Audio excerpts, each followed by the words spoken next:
In this video, I'll show you how to unprivate your TikTok account and make it public. If you find this guide helpful, make sure to like the video and subscribe to the channel. When your TikTok account is private, people have to request to follow you, and only approved followers can see your content. But if you want to grow your audience, gain more followers, and get more views, switching to a public account is the way to go, and it's super easy to do. Here's how. Start by opening the TikTok app and tapping the profile icon in the bottom right corner.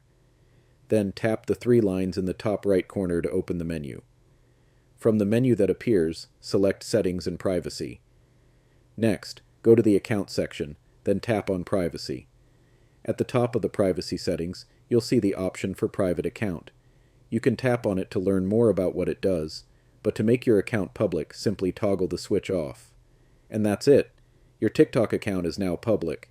If you ever change your mind, you can come back to this setting and switch it back to private at any time. If this guide helped you, don't forget to leave a like and subscribe for more TikTok tutorials.